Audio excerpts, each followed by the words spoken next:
Hello mga ka-SOS! Ngayong araw, meron akong share. Kaya panoodin nyo po ang video na to hanggang matapos. Ngayon po, ituturo po namin sa inyo kung meron lang din kayo bawang, luya, kalamansi, at pure honey. At pure honey. Gagawa po tayo ng isang formula na kung saan makakatulong po para sa inyong kalusugan. Kung kayo po ay may high blood, kung kayo po ay may diabetes, may uric acid, ito naman ay available din lang naman sa inyong mga kusina. Kaya tara, meron po akong juicer. Hanabishi juicer po yung ating gagamitin. Kaya mga taga Hanabishi, baka naman. Ayan.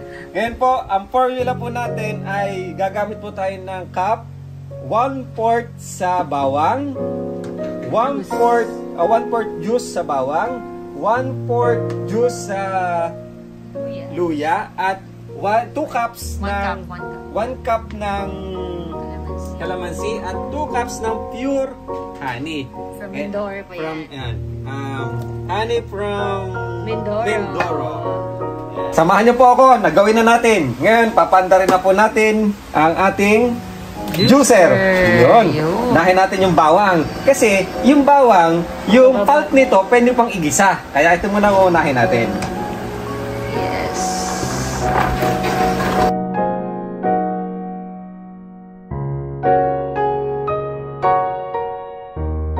Dito po yung pulp, dito po yung juice. Kaya baliktarin po natin to para makita natin kung 1/4 na. 1/4.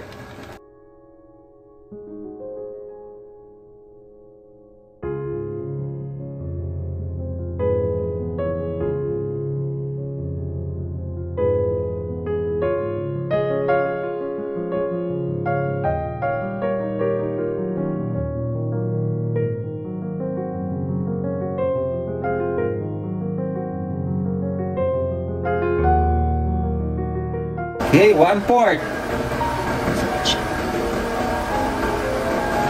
Okay, 1/4. Lagay po natin dito. 1/4 ng bawang. Tapos, 1/4 tayo ng luya. 1/4 juice. Pwede nyo po yan ipang-gisa. Ang pulp niya. So, yung luya po ay maganda rin po yan. Pampababa ng cholesterol, ng blood pressure. Ang katas ng luya, oh. At very good din siya sa lahat ng kinds of Labis. Okay lang. infection. Sayang eh. Okay. Okay lang yan. Mga labis. Ari, dagdagan mo na yung bawang kanina. Okay. 1/2 na siya. 1/2. Makatas yung luya natin. Okay, gawin na natin ito 1/2. Oo.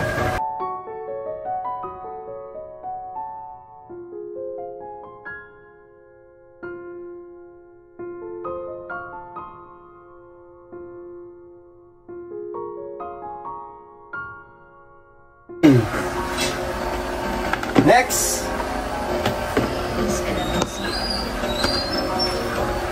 Next.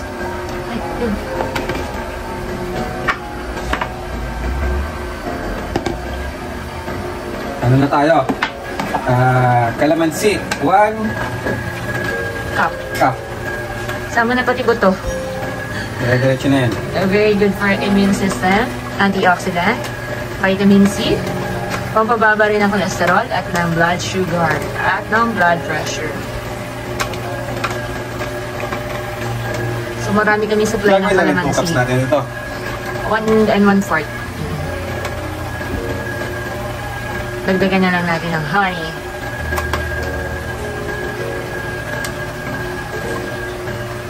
Yun. Sa lahat po ng mga nanonood dyan, you can do this at your home para meron kayong natural na pampahaba ng buhay.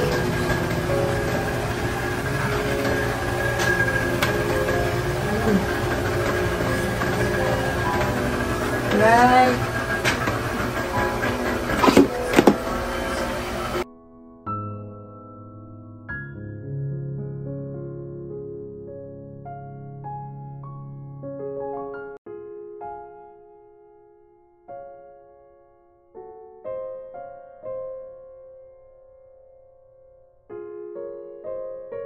Okay. Tapos na tayo. Okay. Ganun po lang kabilis. Tapos, 2 cups. ito yung ating honey. 2 cups and 1/4. 1/4. 1/2.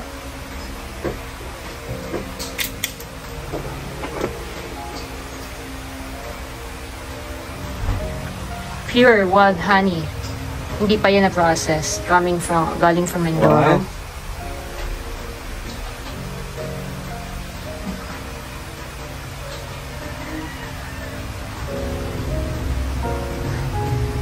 Two. 2.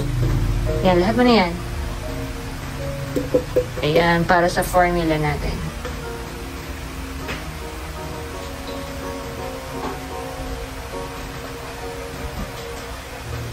Then, papakuluan natin ng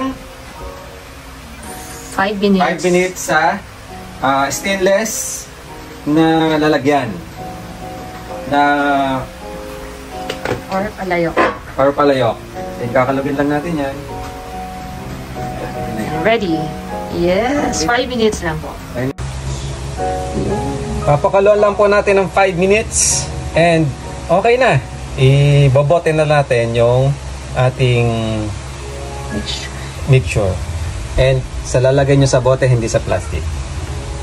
Sayang din natin, sayang.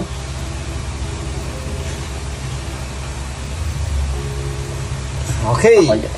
After 5 minutes na napakaluan na po natin yung ating mixture, ilalagay na po natin sa breakable bottle. Kailangan talaga na yung nababasag. Ano po? Yan, lalagay na natin.